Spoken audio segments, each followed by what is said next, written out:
Hello everyone, welcome back to our channel. कैसे हैं आप सब? होपफुली सब अच्छे होंगे। आप लोगों की पढ़ाई बहुत ही अच्छी चल रही होगी। तो लीजिए एक और नई वीडियो लेकर हम आपके सामने आ गए हैं। जैसे कि हम लोग sources of business finance chapter कर रहे थे, इसके 4 पार्ट ऑलरेडी हो चुके हैं। आप लोगों ने ना देखे हो तो डिस्क्रिप्शन बॉक्स में लिंक डाल देंगे, वहाँ से चेकआउट कर लेना। आज हम इस चैप्टर को कंटिन्यू करेंगे। कंटिन्यू करने से पहले आप लोगों से एक छोटी सी रिक्वेस्ट है कि अगर अब तक चैनल को सब्सक्राइब नहीं किया है तो चैनल को सब्सक्राइब कर लेना, साथ ही साथ बेल आइकन ऑन कर लेना, जिससे कि हम कोई भी वीडियो डालेंगे तो आप तक नोटिफिकेशन आ जाएगा। और जितना हो सके अपने दोस्तों के साथ इस वीडियो को शेयर करना, जिससे कि वो लोग भी sources of business finance chapter अच्छे से पढ़ लें। और वीडियो अच्छी लगती हो तो वीडियो को लाइक कर देना, क्योंकि इससे हम लोगों को मोटिवेशन मिल जाती है ऐसी ही वीडियोस डालने की। तो आइए अपना आज का सेशन स्टार्ट करते हैं। Let's get started. बहुत सारे सोर्सेज हम ऑलरेडी कवर कर चुके हैं, सारी वीडियोस बहुत अच्छे से देख लेना। आज हम उसी को कंटिन्यू करेंगे, अपने जो सोर्सेज बच गए हैं उसे कंप्लीट करेंगे आज। तो स्टार्ट करते हैं फैक्टरिंग से। फैक्टरिंग क्या होता है? बच्चों को बहुत ज़्यादा डिफिकल्ट लगता है, लेकिन इतना डिफिकल्ट है नहीं। इसे एक एग्जाम्पल से समझते हैं, ठीक है। एक एक्स है एंड एक है वाई। एक्स ने वाई से 10,000 रुपीज़ के गुड्स परचेज करे और बोला कि मैं इमीडिएट पेमेंट तो नहीं कर पाऊंगा, मैं आपको पेमेंट 3 मंथ्स बाद कर दूंगा। तो वाई ने बोला कि अच्छा चलो ठीक है, कोई बात नहीं, तुम पेमेंट मुझे 3 मंथ्स बाद कर देना। और वाई ने क्या करा, एक्स को इनवॉइस दे दिया कि तुम 10,000 रुपीज़ मुझे 3 मंथ्स बाद दे देना। अब थोड़ी ही देर बाद क्या हुआ, वाई के साथ कुछ अनसर्टेनिटी हो गई, कुछ इमरजेंसी आ गई और उसे पैसों की नीड हो गई। तो वाई क्या इस केस में एक्स के पास जाएगा और अपने पैसे ले लेगा? क्या ऐसा कर सकता है वाई? जी नहीं, ऐसा नहीं कर सकता, क्योंकि एक्स ने तो पहले ही बोल दिया कि मैं तो 3 मंथ्स बाद ही पेमेंट कर पाऊंगा। तो ऐसे केस में वाई क्या करेगा, वाई जेड के पास जाएगा। वाई जेड के पास गया और बोला कि ये 10,000 का इनवॉइस है, ये तुम रख लो और मुझे बदले में 10,000 रुपीज़ दे दो। तो जेड ने बोला कि ऐसा करने से मेरा क्या फायदा होगा? तो वाई ने बोला देख लो, कुछ पॉसिबिलिटी हो तो कर लो, मुझे पैसों की नीड है अभी। तो जेड ने बोला अच्छा चलो एक काम करते हैं, मैं तुम्हें 10,000 रुपीज़ तो नहीं दूंगा, मैं तुम्हें 9,000 रुपीज़ दे देता हूँ। तो वाई ने बोला अच्छा चलो तुम मुझे 9,000 रुपीज़ दे दो। तो वाई ने क्या करा, 10,000 का इनवॉइस जेड को दे दिया और जेड ने 9,000 रुपीज़ वाई को दे दिए।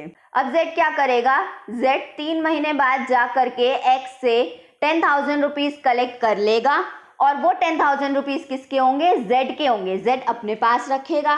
तो आपने यहाँ पे क्या देखा, जेड ने वाई को 9,000 रुपीज़ दिए और जेड 3 महीने बाद 10,000 रुपीज़ कलेक्ट करेगा एक्स से। तो इसमें क्या देखा आपने, जेड का भी मुनाफा हो गया। तो ये सारा जो प्रोसेस है, ये प्रोसेस क्या है, हमारा फैक्टरिंग का ही प्रोसेस है। कुछ ऐसे लोग, ऐसी ऑर्गेनाइजेशन होती हैं जो बिल रिसीवेबल या डेटर इनवॉइसेस लेकर के इमीडिएट हेल्प कर देती है कंपनी की। पूरी तो पेमेंट नहीं करती, कुछ डिडक्ट करके करती है। जैसे आपने यहाँ पे देखा कि 10,000 के इनवॉइस पे जेड ने वाई को 9,000 रुपीज़ दिए, कुछ पेमेंट डिडक्ट करके करती है, लेकिन इमीडिएट हेल्प कर देती है। जिस टाइम कंपनी कहीं से पैसा अरेंज नहीं कर पा रही होती तो वो क्या करती है, ऐसी ऑर्गेनाइजेशन से हेल्प ले लेती है। ये जेड जो था यहाँ पे वो कौन था, ये जेड कौन था, फैक्टर था, ठीक है। अब देखते हैं, पढ़ते हैं इसे क्या है। Factoring is a financial service. Factoring क्या है, फाइनेंशियल सर्विस है, under which the factor renders the following services, जिसमें फैक्टर्स बहुत सारी सर्विसेज देता है। सर्विसेज पढ़ते हैं कौन कौन सी है। पहली है हमारी discounting of bills and collection of the clients debt. Bills discount करता है और क्लाइंट डेट को कलेक्ट करता है। क्लाइंट के जो डेट होते हैं उन्हें कलेक्ट करता है। यहाँ पे आपने देखा ना, ये क्लाइंट कौन है, वाई क्लाइंट है। क्या करा, वाई ने जो इनवॉइस दिया 10,000 का और जेड ने कितनी पेमेंट करी, 9,000 की। तो आपने क्या देखा, बिल डिस्काउंट करा। अब जेड क्या करेगा, एक्स से जा करके डेट कलेक्ट करेगा, क्लाइंट के डेट को कलेक्ट करेगा। तो फैक्टर यही करता है, बिल डिस्काउंट करता है और क्लाइंट के डेट को कलेक्ट करता है। Under this the factor discounts the bill of exchange. Bill of exchange को डिस्काउंट करता है and also collect the debt of the client, और क्लाइंट के डेट को कलेक्ट करता है। ये जो हमने केस पढ़ा था, ये हमारा discounting of bill and collection of the clients debt ही था। नेक्स्ट अगर मैं बात करूं तो जो फैक्टरिंग होती है वो 2 तरीके की फैक्टरिंग होती है। पहली है हमारी रिकोर्स फैक्टरिंग। रिकोर्स फैक्टरिंग में क्या होता है, जहां पे क्लाइंट बैड डेट के रिस्क से बच नहीं सकता, उसे हम बोलते हैं रिकोर्स फैक्टरिंग। अगर मान लो एक्स ने पैसे देने से मना कर दिया तो डेट क्या हो गए, बैड हो गए ना, बैड डेट हो जाएंगे। तो इस केस में जो क्लाइंट है यानी कि वाई है वो इस रिस्क से नहीं बच सकता, यानी कि इस केस में जो रिस्क उठाएगा वो कौन उठाएगा, वाई उठाएगा। अगर रिकोर्स फैक्टरिंग होती है तो इस फैक्टरिंग में जो क्लाइंट होता है वो बैड डेट के रिस्क से नहीं बच सकता। इस केस में जो बैड डेट का रिस्क लेगा वो कौन लेगा, वाई लेगा, क्लाइंट लेता है। ठीक है, अगर नॉन रिकोर्स फैक्टरिंग होती है तो इस केस में जो फैक्टर होता है वो पूरा पूरा रिस्क लेता है। ठीक है, नॉन रिकोर्स फैक्टरिंग में क्या होता है, the factor assumes the entire credit risk. अगर एक्स ने पैसे देने से मना कर दिया, बैड डेट क्रिएट हो गए, तो इस केस में जेड पूरा पूरा रिस्क उठाएगा। ठीक है, ये थी नॉन रिकोर्स फैक्टरिंग में। तो रिकोर्स फैक्टरिंग में हमने क्या पढ़ा, जहां पे क्लाइंट बैड डेट के रिस्क से बच नहीं सकता वो रिकोर्स फैक्टरिंग होती है, और नॉन रिकोर्स फैक्टरिंग क्या होती है, जहां पे पूरा रिस्क फैक्टर उठाता है। और क्या क्या सर्विसेज प्रोवाइड करता है factor, providing information about the credit worthiness of the prospective clients. Factor बहुत सारी कंपनीज के साथ डील करता है, फैक्टर के बहुत सारे क्लाइंट्स होते हैं। तो फैक्टर्स प्रोस्पेक्टिव क्लाइंट्स के क्रेडिट वर्थिनेस के बारे में भी इंफॉर्मेशन देता है, क्योंकि फैक्टर्स के पास डिटेल्ड इंफॉर्मेशन होती है फर्म की ट्रेडिंग हिस्ट्रीज के बारे में। ठीक है, factors hold detailed information about the trading histories of the firm. This can be valuable to those who are using factoring services. ये सारी इंफॉर्मेशन उनके लिए बहुत ज़्यादा वैल्यूएबल है जो भी फैक्टरिंग सर्विसेज ले रहे हैं। Thereby avoid doing business with customer having poor payment record. अगर उन्हें फैक्टर से इंफॉर्मेशन मिल जाती है तो वो ऐसे कस्टमर्स के साथ बिजनेस करने से बच सकते हैं जिनका पुअर पेमेंट रिकॉर्ड रहा है। तो फैक्टर इंफॉर्मेशन भी प्रोवाइड करता है प्रोस्पेक्टिव क्लाइंट्स की क्रेडिट वर्थिनेस के बारे में। फैक्टर्स कंसल्टेंसी सर्विसेज भी देता है, फाइनेंस, मार्केटिंग, इन सब में फैक्टर्स जो होते हैं वो फीस चार्ज करते हैं अपनी सर्विसेज रेंडर्ड करने की। ठीक है, the organisation that provides such services included, जो ऑर्गेनाइजेशन ये सर्विसेज प्रोवाइड करती है वो है हमारी SBI factors and commercial services limited, state bank of India, Canara bank, ये सब हमारे फैक्टर सर्विसेज प्रोवाइड करती हैं। अब मेरिट्स देख लेते हैं फैक्टरिंग की क्या क्या मेरिट्स हैं। पहला है हमारा इकोनॉमिकल है, चीपर पड़ता है, फैक्टरिंग चीपर पड़ता है बैंक क्रेडिट के कंपैरिजन में। Obtaining funds through factoring is cheaper than financing other means such as bank credit. Next है facilitates financial commitment on time, financial commitment time पे फैसिलिटेट करता है। With cash flow accelerated by factoring the client is able to meet his or her liabilities promptly as when these arises. Factoring से क्या होता है, cash flow होता है, हमें पैसे जल्दी मिल जाते हैं, कंपनी को पैसे जल्दी मिल जाते हैं, फाइनेंशियल नीड्स उनकी पूरी हो जाती है।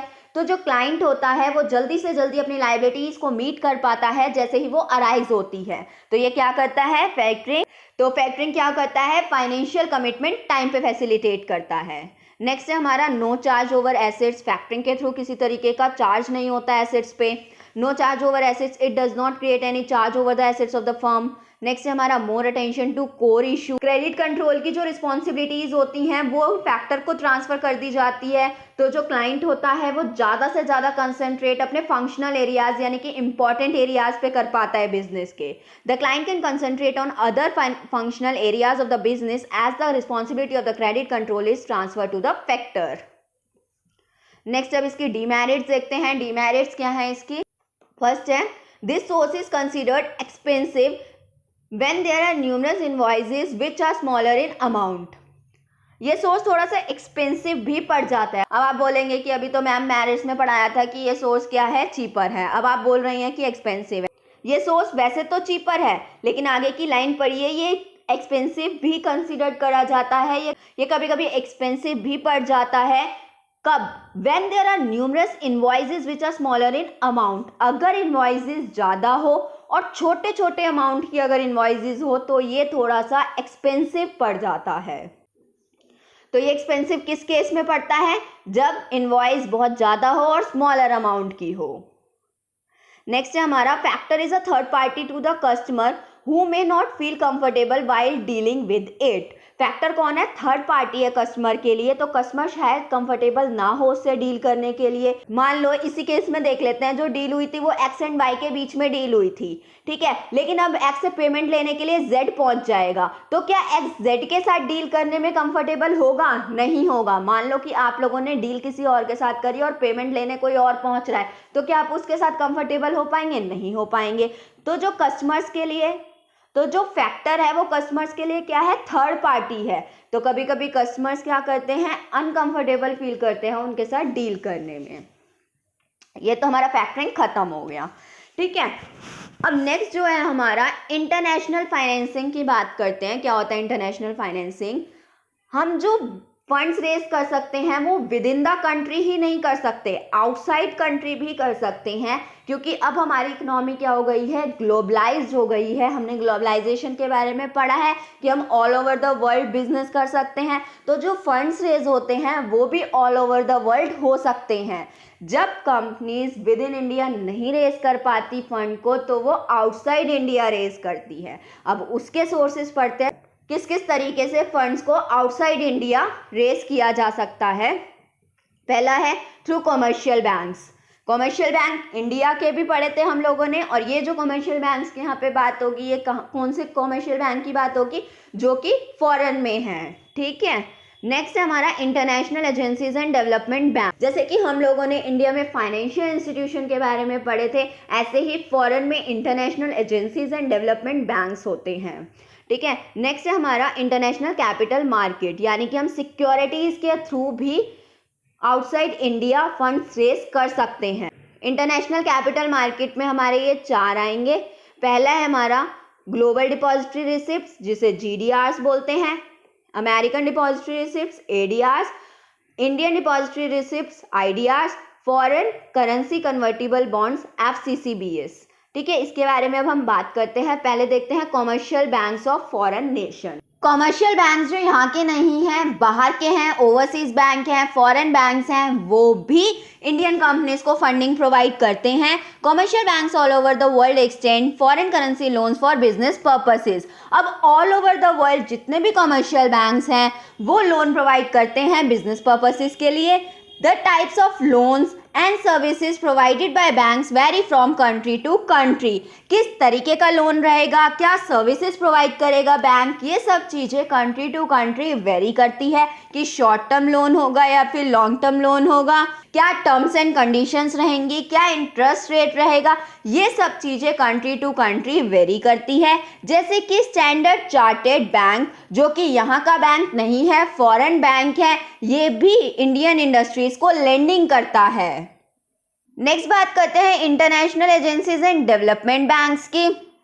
जिस तरीके से हम लोगों ने पढ़ा था कि इंडिया में फाइनेंशियल इंस्टीट्यूशंस होते हैं, उसी तरीके से इंटरनेशनल लेवल पे international agencies and development banks होते हैं। जैसे कि international finance corporation, Exim bank, Asian development banks, ये सारी बॉडीज क्या करती हैं? Long and medium term loan provide करती है। किसके लिए?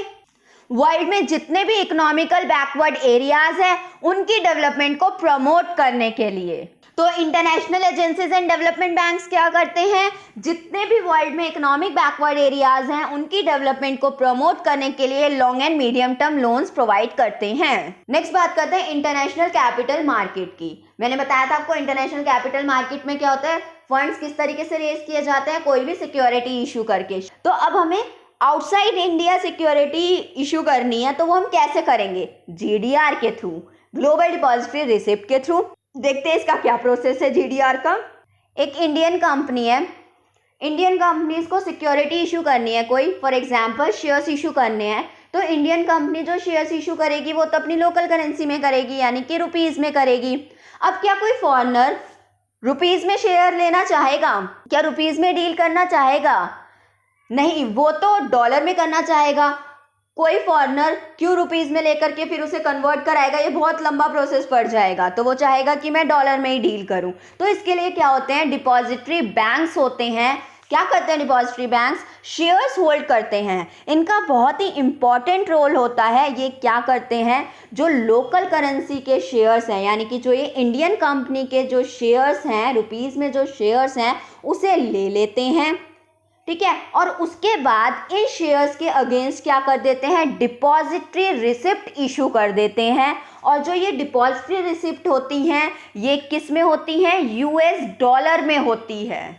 Depository receipt denominated in US dollar, यही क्या होती है, हमारी ग्लोबल डिपॉजिटरी रिसिप्ट्स होती हैं।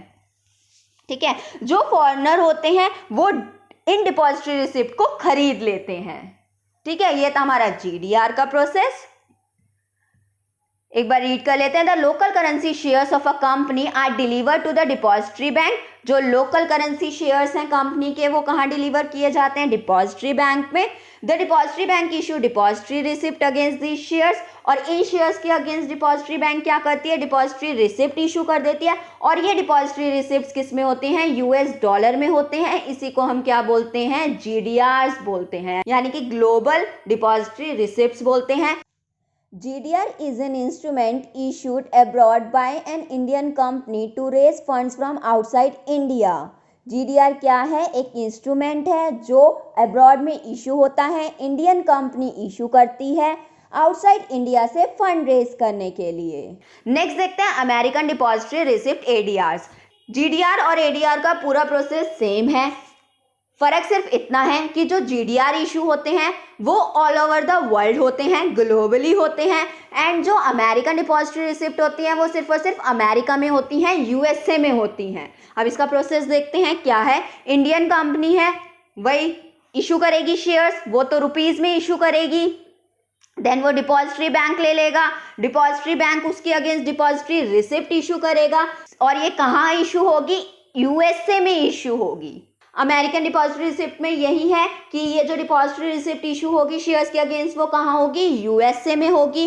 और जो ये डिपॉजिटरी रिसिप्ट है वो किस में होगी, यूएस डॉलर में ही होगी। Depository receipt denominated in US dollar, इसको हम एडीआर बोलते हैं, अमेरिकन डिपॉजिटरी रिसिप्ट्स बोलते हैं। तो ये था अमेरिकन डिपॉजिटरी रिसिप्ट का process. American depository receipt ADRs, the depository receipt issued by a company in the USA. सिर्फ और सिर्फ कहाँ होती है, ये यूएसए में होती है, इसे ADRs बोलते हैं, अमेरिकन डिपॉजिटरी रिसिप्ट्स बोलते हैं। नेक्स्ट बात करते हैं इंडियन डिपॉजिटरी रिसिप्ट्स की, IDRs की। अब ये क्या है, पूरा प्रोसेस उल्टा हो जाएगा IDR में। अब फॉरेन कंपनी इंडिया से पैसे लेना चाहती है तो किस तरीके से शेयर्स इशू होंगे, किस तरीके से होगा, ये पूरा का पूरा प्रोसेस अब उल्टा हो जाएगा। अब फॉरेन कंपनी सिक्योरिटी इशू कर रही है, शेयर्स इशू कर रही है, और वो अपनी लोकल करेंसी में करेगी। उनकी लोकल करेंसी क्या है, डॉलर है, उसने डॉलर में शेयर्स इशू करे। तो अब कहाँ जाएंगे ये, वही इंडियन डिपॉजिटरी के पास जाएंगे। फिर वो क्या करेगा, इंडियन डिपॉजिटरी क्या करती है, डिपॉजिटरी रिसिप्ट इशू कर देती है इन शेयर्स के अगेंस्ट। और ये जो डिपॉजिटरी रिसिप्ट होती हैं ये किस में होती है, इंडियन रुपी में होती हैं। Depository receipt denominated in Indian rupee, तो इसे क्या बोला जाता है, इंडियन डिपॉजिटरी रिसिप्ट बोला जाता है। पूरा प्रोसेस वही है, सिर्फ उल्टा प्रोसेस है। इंडियन डिपॉजिटरी रिसिप्ट में क्या है, फॉरेन कंपनी इंडिया से पैसा लेना चाहती है, यानी कि अब फॉरेन कंपनी शेयर्स इशू करेगी। ठीक है, ये बात हो गई इंडियन डिपॉजिटरी रिसिप्ट की। An Indian depository receipt is a financial instrument denominated in Indian rupee in the form of a depository receipt. It is created by an Indian depository to enable a foreign company to raise funds from the Indian securities market. ये क्या है, Indian depositories के through foreign company fund raise कर सकती है Indian security market से। Next है हमारा foreign currency convertible bonds, FCCBs। अब इसके बारे में बात करते हैं। फॉरेन करेंसी कन्वर्टेबल बॉन्ड्स में आपको एक टर्म दिख रही है, कन्वर्टेबल। कन्वर्टेबल का क्या मतलब होता है, जिसे कन्वर्ट किया जा सकता है उसे हम बोलते हैं कन्वर्टेबल।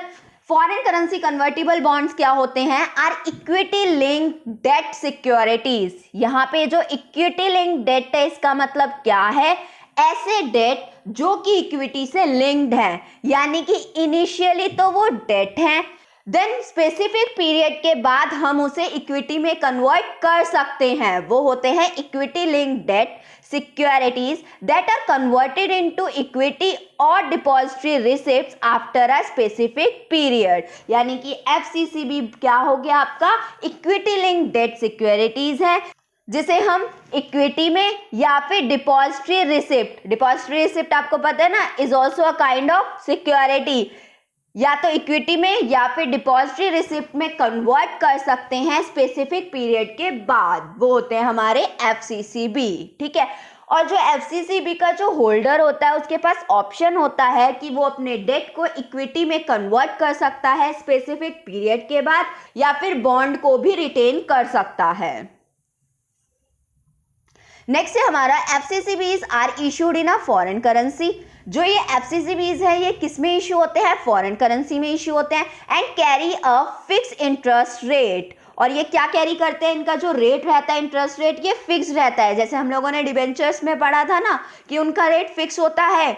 इंडिया में जो डिबेंचर्स इशू होते हैं उनका रेट फिक्स होता है। इसी तरीके से फॉरेन करेंसी कन्वर्टिबल बॉन्ड का जो इंटरेस्ट रेट होता है वो भी फिक्स होता है, which is lower than the rate of any other similar non convertible debt instrument, जो कि किसी और similar non convertible debt instrument से लोअर होता है, कम होता है। नेक्स्ट है हमारा FCCBs are listed and traded in foreign stock exchanges. FCCBs हमारे लिस्टेड और ट्रेडेड होते हैं फॉरेन स्टॉक एक्सचेंजेस में। नेक्स्ट है हमारा factors affecting choice of source of funds. हम लोगों ने बहुत सारे सोर्सेज ऑफ फंड्स पढ़े कि बिजनेस ऑर्गेनाइजेशन किस तरीके से फंड्स रेज कर सकती है, इक्विटी शेयर्स इशू करके, डिबेंचर्स के थ्रू, कमर्शियल बैंक्स के थ्रू, फाइनेंशियल इंस्टीट्यूशंस के through, term deposits, public deposits या इंटरनेशनल फाइनेंसिंग। हमने बहुत सारे सोर्सेज ऑफ फंड्स पढ़े, ठीक है। अब बिजनेस ऑर्गेनाइजेशन इतने सारे सोर्सेज में से किस तरीके से सेलेक्ट करेगी कि वो कौन से सोर्स से फंड रेज करे?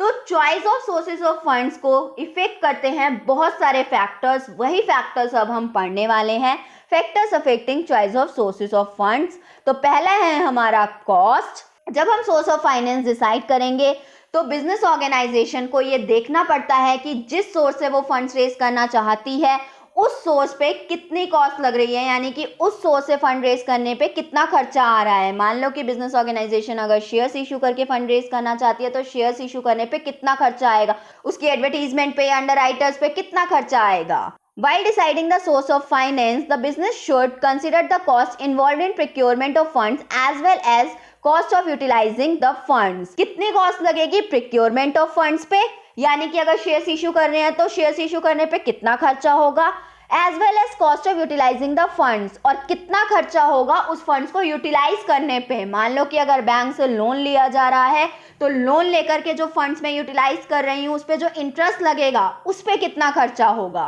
ठीक है। नेक्स्ट है financial strength and stability of operations. अगर कोई फर्म फाइनेंशियली स्ट्रांग है, उसकी स्टेबल अर्निंग चल रही है और प्रॉपर कैश फ्लो हो रहा है, तो वो फर्म प्रेफर करेगी बोरोड फंड से फंड रेज करना, क्योंकि वो फर्म कैपेबल है कि वो प्रिंसिपल अमाउंट रीपे कर सकती है और बोरोड अमाउंट पे जो भी इंटरेस्ट लगेगा वो भी पे कर सकती है। लेकिन अगर कोई फर्म फाइनेंशियली स्ट्रांग नहीं है, उसकी स्टेबल अर्निंग नहीं हो पा रही है, प्रॉपर कैश फ्लो नहीं हो पा रहा है, तो वो फर्म बोरोड फंड से मनी रेज नहीं करेगी। वो फर्म इक्विटी शेयर्स इशू कर सकती है, क्योंकि इक्विटी शेयर्स पे जो रिपेमेंट होती है वो वाइंडिंग अप के टाइम होती है, और डिविडेंड पे करना भी कंपलसरी नहीं होता अगर प्रॉफिट नहीं हो रहा है, तो इससे फर्म पे किसी तरीके का बर्डन नहीं आता है। नेक्स्ट है हमारा form of organisation and legal status.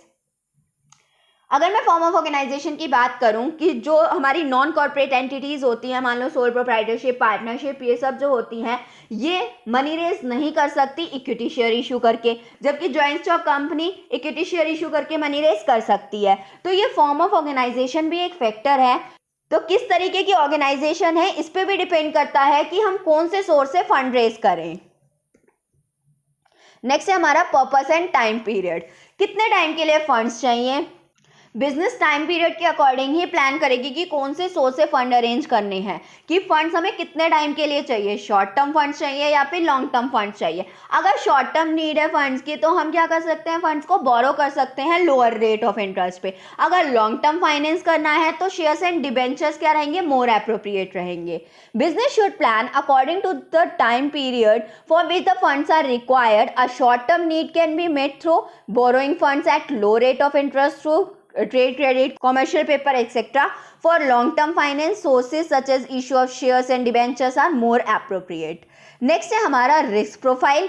जब बिजनेस ऑर्गेनाइजेशन फंड्स रेज करने के बारे में सोचेगी तो वो ये भी देखेगी कि कौन से सोर्स से फंड्स रेज करूं जिसमें रिस्क ना हो ज़्यादा। तो अगर ज़्यादा रिस्क नहीं चाहिए तो लीस्ट रिस्क वाला कौन सा सोर्स है? इक्विटी हमारा क्या है? लीस्ट रिस्क वाला सोर्स है, क्योंकि इसमें क्या होता है, जो रीपेमेंट होती है वो वाइंडिंग अप के टाइम होती है और डिविडेंड देना भी कंपलसरी नहीं है कंपनी के लिए अगर उसे प्रॉफिट नहीं हुआ है तो। For example, there is a least risk in equity as the shares capital had to be repaid only at the time of winding up and the dividends need not be paid if no profits are available. Next है हमारा control. जब business organisation sources of funds के बारे में सोचेगी तो वो ये भी चाहेगी कि मेरा कंट्रोल नहीं जाना चाहिए। अगर कोई बिजनेस ऑर्गेनाइजेशन ऐसा चाहती है कि मैं फंड्स रेज करूं और मेरा कंट्रोल भी डाइल्यूट ना हो तो वो इक्विटी शेयर्स को बिल्कुल भी इशू नहीं करेगी, क्योंकि आप लोगों ने पढ़ा है कि इक्विटी शेयर्स क्या करते हैं, कंट्रोल डाइल्यूट करते हैं बिजनेस ऑर्गेनाइजेशन का, वो कंट्रोल को इफेक्ट करते ही करते हैं, क्योंकि इक्विटी शेयर होल्डर कौन बन जाते हैं? कंपनी के ओनर बन जाते हैं। तो अगर कोई बिजनेस ऑर्गेनाइजेशन चाहेगी कि उसका कंट्रोल इफेक्ट ना हो, उसके कंट्रोल डाइल्यूट ना हो, तो वो इक्विटी शेयर्स इश्यू नहीं करेगी, वो कोई और सोर्स से फंडिंग करेगी। A particular source of fund may affect the control and power of the owner on the management of a firm. Issue of equity shares may mean dilution of the control. Next बात करते हैं flexibility and ease. अगर हम bank से या किसी financial institution से बोरो करते हैं तो उसमें बहुत सारे detailed investigation, documentation, restrictive provisions हैं जो कि बिजनेस के लिए बहुत ज़्यादा ट्रिकी हो जाता है, बहुत ज़्यादा प्रॉब्लमैटिक हो जाता है। इसलिए बिजनेस ऑर्गेनाइजेशन उसे प्रेफर नहीं करेगी और वो चाहेगी कि वो कोई और ऑप्शन देखे जो कि रेडिली अवेलेबल हो। जब बिजनेस ऑर्गेनाइजेशन अपने सोर्स ऑफ फंड्स की चॉइस करेगी तो वो फ्लैक्सिबिलिटी एंड ईज भी देखेगी कि वो सोर्स फ्लैक्सिबल भी हो और ईजी भी हो। नेक्स्ट है हमारा टैक्स बेनिफिट्स की बात करते हैं। हम लोगों ने पढ़ा था कि प्रेफरेंस शेयर्स का जो डिविडेंड होता है वो टैक्स डिडक्टिबल नहीं होता और जो डिबेंचर्स एंड लोन पे इंटरेस्ट पे होता है वो टैक्स डिडक्टिबल होता है। अगर बिजनेस ऑर्गेनाइजेशन टैक्स का एडवांटेज लेना चाहेगी तो वो क्या करेगी? डिबेंचर्स एंड लोन के थ्रू फंड रेज करेगी। While the dividend on preference shares is not deductible, interest paid on debentures and loan is tax deductible and may therefore be preferred by organizations seeking tax advantage. Next हमारा effect on credit वर्थिनेस की बात करी जाए तो कुछ source of finance ऐसे होते हैं जो कि कंपनी की क्रेडिट वर्थिनेस को भी इफेक्ट करते हैं मार्केट में। अगर मान लो कि हम equity and preference shares issue कर रहे हैं, इससे क्रेडिट स्टैंडिंग जो है कंपनी की वो बढ़ती है, एनहेंस होती है, और दूसरी ही तरफ अगर डिबेंचर्स इशू करे जा रहे हैं तो वो कंपनी की क्रेडिट वर्थिनेस को इफेक्ट करता है, क्योंकि डिबेंचर्स क्या करते हैं? डेट क्रिएट करते हैं, तो उससे क्या होती है? कंपनी की क्रेडिट वर्थिनेस इफेक्ट होती है। A particular source of finance may affect the credit worthiness of a company in the market. For example, issue of equity and preference shares enhance the credit standing of the company, while issue of debentures may affect it adversely. आज के लिए बस इतना ही। आज आप लोगों का पूरा चैप्टर फिनिश हो चुका है, अच्छे से इसे पढ़ लेना। बाकी इसी तरीके से पढ़ते रहिए, हमारे चैनल के साथ जुड़े रहिए और हमेशा खुश रहिए।